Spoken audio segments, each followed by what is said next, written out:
Tonight, another RSL club in the Spencer Gulf targeted by thieves stealing priceless war memorabilia.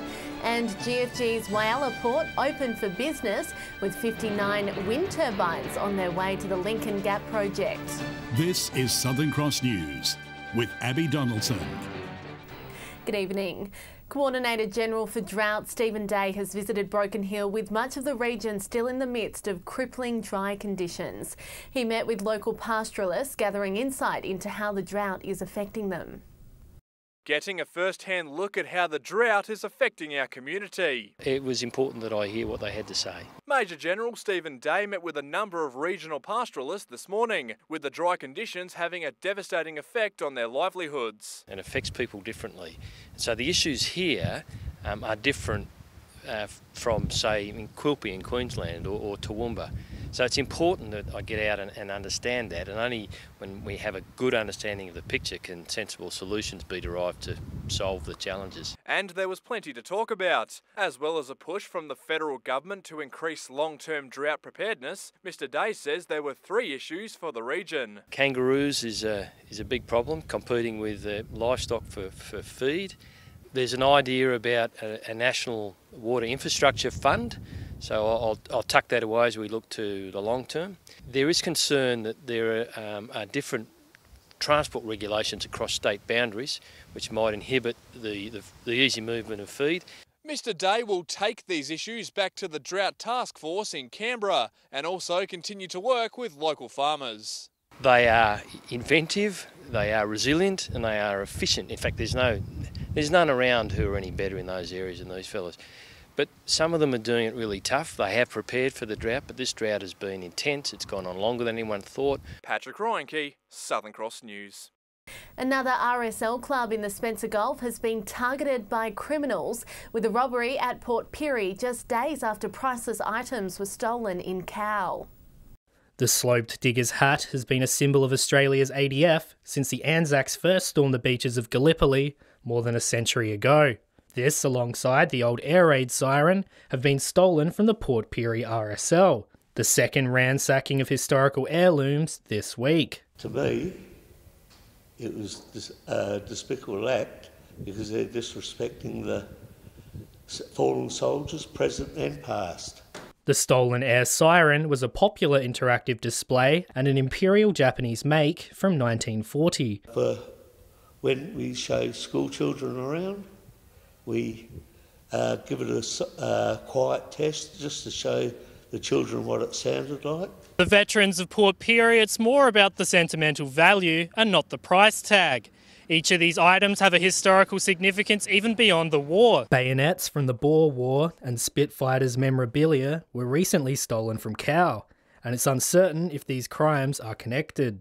Both RSL clubs are eager to be reunited with their priceless property. If anyone has information about either of these thefts, please call Crime Stoppers on 1800 333 000. Dominic Beaton, Southern Cross News. Let's hope they return soon. Well, controversial plans to build a wind farm in the mid-north is being disputed by residents from Crystal Brook. If the project gets the green light, the town's surrounding hills will be home to the tallest structures in the state and the biggest turbines in the country. It's a disgruntled community planning to knock the wind out of the clean energy sector's sails. Residents of Crystal Brook and the Port Pirie's Regional Council have been holding talks about cutting down plans to build the nation's tallest wind turbines on the outskirts of their mid-north town. The standpoint of the council is that we've drafted a letter and a presentation yesterday that we weren't in favour of this particular project. There's a lot more questions that we need answered, and of course we're here to represent our people. The World Health Organization guidelines advise against turbines emitting anything above 45 decibels of sound, and experts are unsure about how loud these ones will be. I mean, when people abandon their homes, they can't live there, then there must be something that's impacting upon them, and they report that they're better when they're away. Just to give you a bit of perspective, the smelter behind me is the biggest structure in South Australia, and the wind turbines, which will be in Crystal Brook, will be an extra 40 metres taller. But until any hard-based evidence can link a direct correlation between turbine noise and health implications, the protesters of Crystal Brook's cause may be gone with the wind. Dominic Beaton, Southern Cross News. GFG has secured a major third-party customer for the Whyalla port. Wind farm manufacturer Senvion is using the wharf to offload and transport 59 wind turbines bound for the Lincoln Gap project near Port Augusta. There's long been a desire to open GFG's Whyalla port for other companies to use. It's something the previous state government secured during the administration period as part of a support package. Now the port is open for business, with German wind farm producer Senvion their first major customer. And they're bringing the wind farms themselves in from, some componentry comes in from Germany, other comes in from Vietnam. 59 wind farms will pass through, bound for the Lincoln Gap wind farm project south of Port Augusta. 100-ton cranes lift them from ships onto road trains, which will transport them to the site. And it's no easy feat, with the size of the blades breaking Australian records. The blades are almost 69 metres long, and they're the biggest blades that have ever been imported into Australia across our port. Mr McMillan says it's been a team effort, with local and interstate contractors assisting. Our own people, local craneage companies and a specialist transport company from Victoria. The project is the first of what's expected to be many more customers using the facility. And it really gives Whyalla a shot in the arm in terms of increasing the activity and the importance of our township. John Hunt, Southern Cross News. Still to come tonight, Port Augusta is set to welcome around 300 Lions Club members from across the state. And one of Port Lincoln's oldest vineyards hits the market.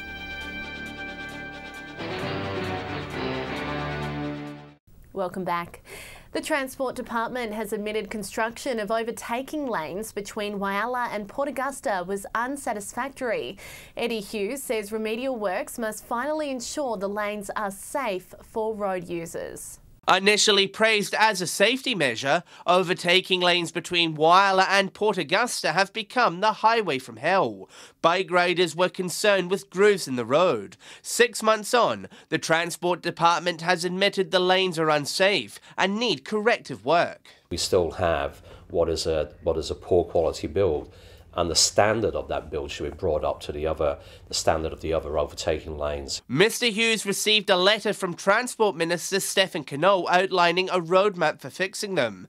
Both the department and contractor are working on a permanent solution, and once complete, there'll be an inspection to ensure the job has been properly completed. The Minister's given me an assurance in writing that it will be fixed up. And so I accept that. In the meantime, road users are likely to face further roadworks and disruption. There might well be speed limits and parts of the road closed. And he's called on the government to ensure taxpayers don't foot the bill. My assumption is that this cost will be on the back of the contractor. John Hunt, Southern Cross News. Lifeline Broken Hill is encouraging locals to check in on their friends, family and themselves as part of Gambling Awareness Week. In New South Wales alone, 3.4 million people have gambled in the last 12 months, and technology is making the problem worse.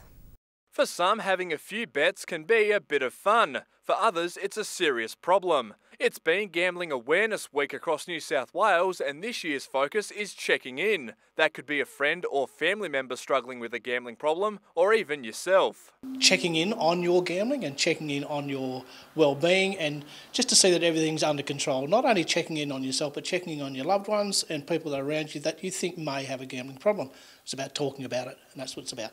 A major concern for Lifeline is the younger generation's risk. Nearly every high school student has a smartphone these days, and it doesn't take much to set up an online betting account. In New South Wales, 10% of students at any high school have problems with gambling. Lifeline continues to work on this by holding sessions with senior students. And it's about, teaching these young people about responsible gambling. Look, I'm not anti-gambling. It's about doing it responsibly, doing it at a controllable level and making sure that no one's being harmed and you're not being harmed as well. Mr Pearce says there's plenty of help available. Contact 1800 858, the sign right here. That's a nationwide number. They will put you in contact with your closest gambling counsellor. Lifeline Broken Hill, 8087 7525. Patrick Roinke, Southern Cross News. Port Augusta is set to welcome around 300 Lions Club members from across the state as part of their annual district conference this weekend. It will be the first time in over 30 years the town has held the event. With hundreds of Lions Club members set to walk through the doors of Central Oval, preparations are in full swing. Clubs from Northern Adelaide all the way up the York Peninsula and beyond will gather for the two-day program. We get together each year, meet, discuss business, elect our officers for next year as well. The Port Augusta Club will host the yearly event for the first time since the 1980s and plans to use the conference to show off the town, taking tours to the arid lands as well as the iconic Pitchy Ritchie Railway. They'll just get to see the very best of Port Augusta.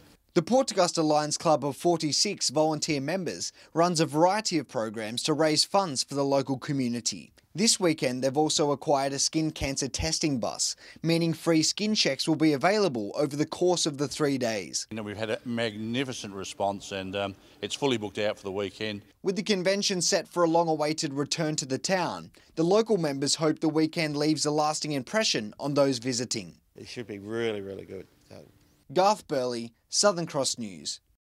Broken Hill fitness junkies are counting down the days until the redevelopment of the YMCA is completed. There was another milestone for the centre's refurbishment today with the new roof installed on the Chloride Street building. The welcome area is beginning to take shape, but builders say there's still plenty to do. The local manager is confident it's all on schedule.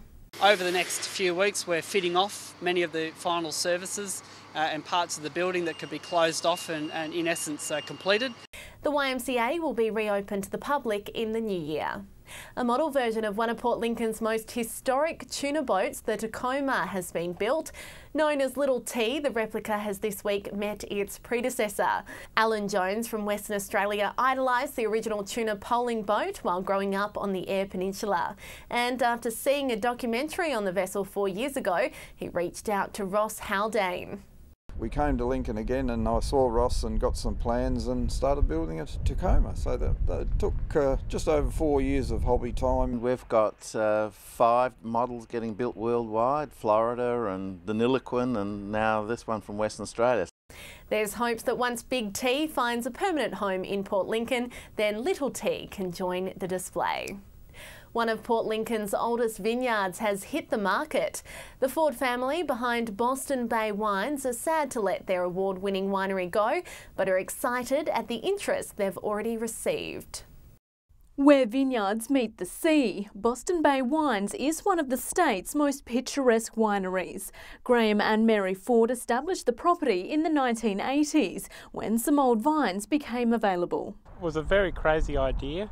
Back in 1984 there was a grape pool in the Barossa Valley. Today the vines on the 38-acre property just a short distance from Port Lincoln produce around 3,000 cases of wine a year and have become known for their award-winning whites to pair with the region's iconic seafood. The Riesling's been our #1 winner. It's been a real signature, the Boston Bay Riesling, and then of later the Great White has certainly taken over. The Fords have put their more than 30 years of hard work on the market in hopes of a new buyer to develop the popular venue with accommodation. There's 3 or 4 parties that are really interested in, and they've all got great ideas and they've all got money too, so that's always good. Leaving a small hole in the hearts of the Ford family. Unfortunately, I think it's going to happen, and it'll be really sad, and I'm certainly going to have a lottery ticket the week before we make a decision. Expressions of interest close for the land, vineyard, home and business assets at the end of the month.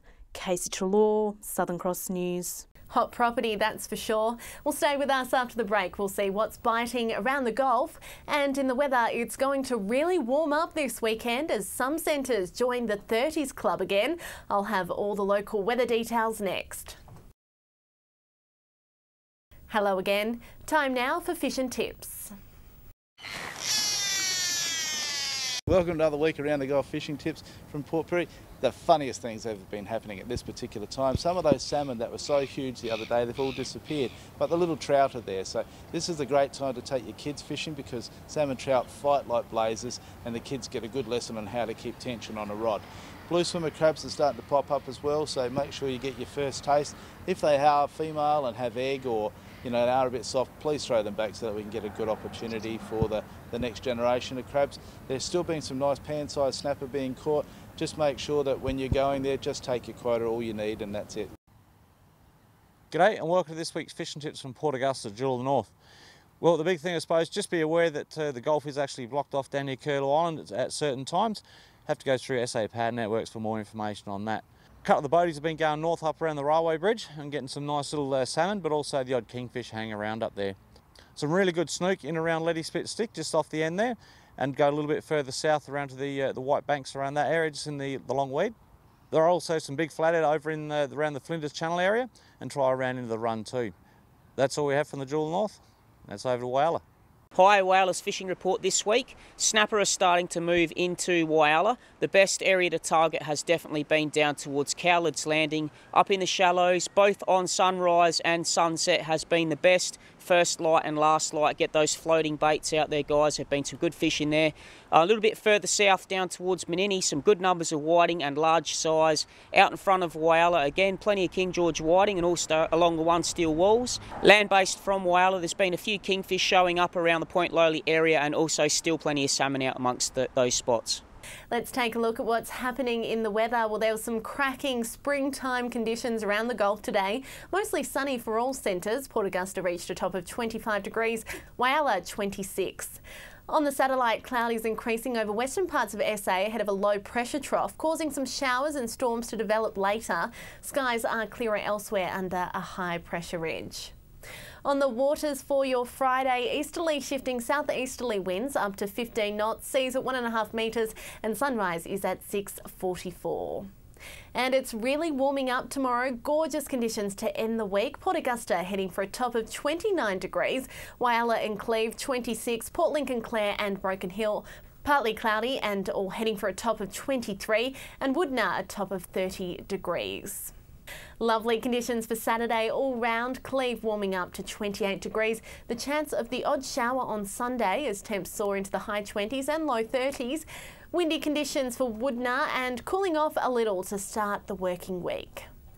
Whyalla 29 for you on Saturday and a sunny 32 degrees on Sunday. Some cracking conditions for the weekend indeed.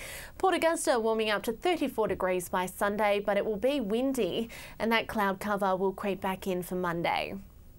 Lovely conditions here too as the mercury rises into the high 20s by Sunday. The chance of the odd shower on Sunday and Monday for some centres, but mostly fine otherwise. Broken Hill 29 for Sunday and Monday. And that's all from the team. Thanks for joining us. Good night.